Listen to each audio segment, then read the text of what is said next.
that must have been a really pleasing victory tonight. A 7th win in the season on the road here at this venue for the first time. How are you feeling about this game tonight?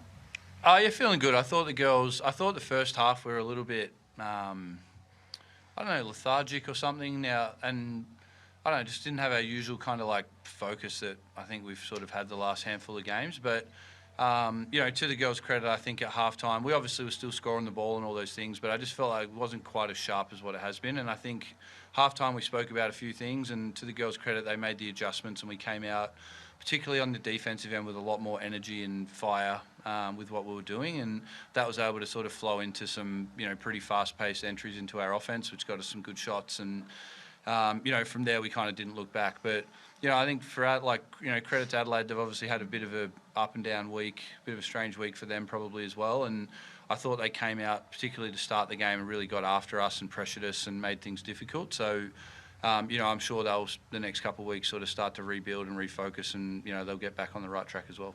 Is that one of the pleasing things for you, though, is that when that does happen and the opposition throws something at you that's a little bit different, that's another thing that you can sort of put in the box and tick it off and go, well, we know what to deal with if that comes up again in the second half of the season? Yeah, absolutely. And I think, this group, we've obviously got some new players, but a lot of this group were here last year, and now we're going to the second year of those things. And even today, I think, some of the things Adelaide were doing early in the game, the girls really adjusted well, like on the fly. So we're able to run some different entries to our offense, some different ways of getting to what we want to get to, to counteract sort of how they were guarding us and whatnot. So, I think it's great when we're going to see different defenses, probably some more zones and different ball screen coverages and whatnot. And I think, every game we learn some lessons, and as you said, we add things to the toolbox, and hopefully as the season goes, that will just continue to make us better and better with each and every game.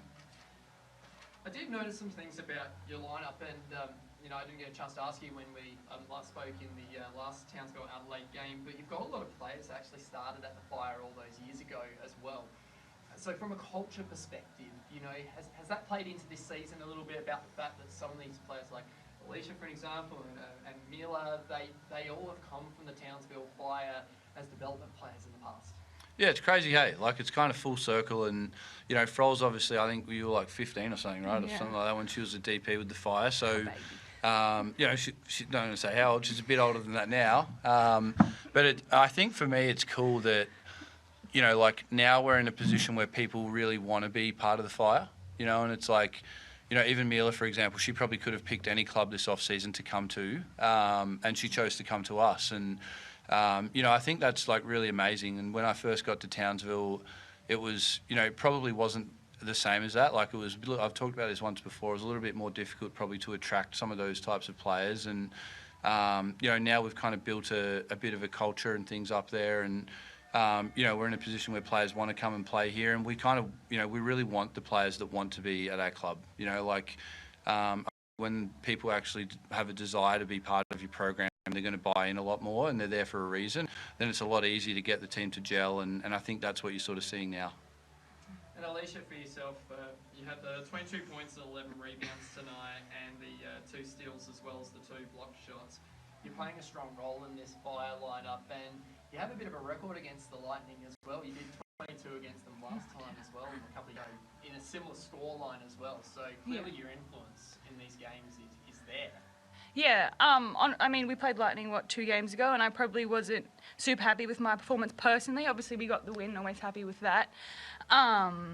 But yeah, I think the beauty of our team is that every night it's somebody different, and it's like, okay, we take away someone and then somebody else gets that opportunity. So tonight it was my night. But yeah, I think there's a lot of games too where it's like I'm creating shots for other people and it's not necessarily going to show up on the stat sheet. But I think as a squad, we all appreciate each other and what we do for each other. So I'm here now, but it's, anyone's night, any night.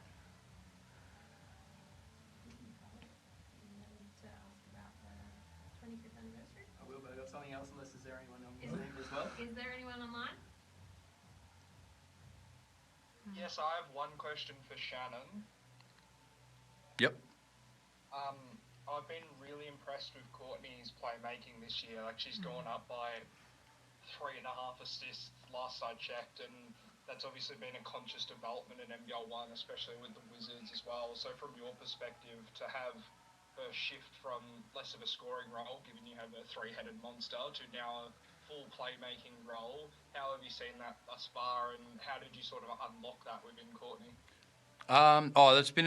It's sort of been a year-by-year progression, to be honest. Like, she first came in, she was probably just a spot-up three-point shooter, and wasn't a very confident player in ball screens and handling the ball full stop. And that's something that she spent an off season in Townsville a few years ago, and we sort of started to develop some of those things, finishing packages and just her reads that she needs to be able to make. And I think last year, probably with the big change of our program and so many new players coming in, she really took the reins of the team, and everything kind of ran through her last year. And so she got a ton of reps of like playing against different ball screen coverages and different ways people defend her or try and deny her the ball, or whatever it was. And I think that's really set her up for what you're seeing now. And she's just really taken it to another level. She's never, rarely is she flustered or rushed by the defense. She plays at her own speed, and as you said, her ability to see the weak side and read pick and roll tags and those types of things is really good. And then when people don't tag, then she scores. So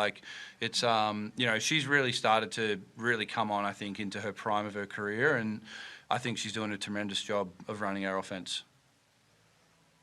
And Alicia, you benefited a lot tonight from it. There was a couple there where she just snuck it through 4 or 5 defenders and you just got it through. So from your point of view, from pre-season to now, has it changed much? Oh, I think, it's probably been building over the 2 years too. Like, we've kind of got a good connection. And yeah, she's just elite at making those passes. I'm very happy to set screens, and hopefully someone scores or somebody on the weak side scores if they ever help. So I think, again, it's kind of what I was saying before. That's the beauty of our team, is we're all pretty willing to make that next pass or that next play. And yeah, Woody is very, very good at it, and I definitely enjoy playing with her. All good, thanks guys. Got 2 more.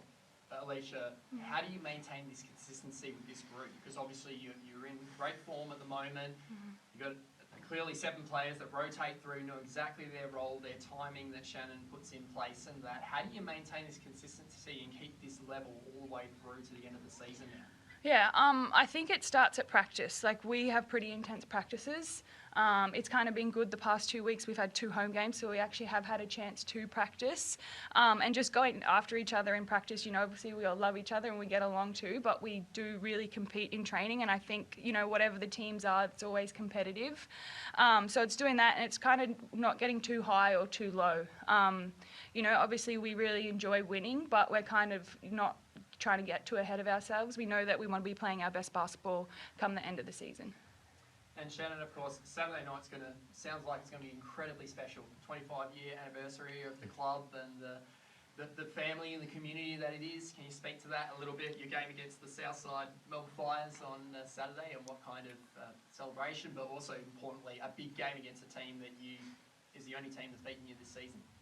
Yeah, it's a big game. Obviously they are the team that beat us earlier in the season, and I know we'll be excited for that matchup again. They obviously did some things that really troubled us last time, so hopefully we can figure some of those out. But I think looking past that, just the spectacle of the game. Obviously I'm very lucky. I've been in Townsville for a small part of that 25 years, but just being in the community and hearing, I suppose, what the Fire means to people. And again, you have 15-year-old Alicia Froling, who dreamt one day of playing for the Fire, and now here she is scoring 22 points on the road, doing all those things. I think it's a chance to celebrate all the people that were here before us, all the people that have put a lot of, time and effort and sacrificed a lot to make the club what it is. And, just the community as a whole. We're the only community-owned team in the league, so we rely solely on our membership, supporters and sponsors to actually survive. And I think a chance to sort of say thank you to all of those guys and acknowledge the people that have put so much into allowing us to,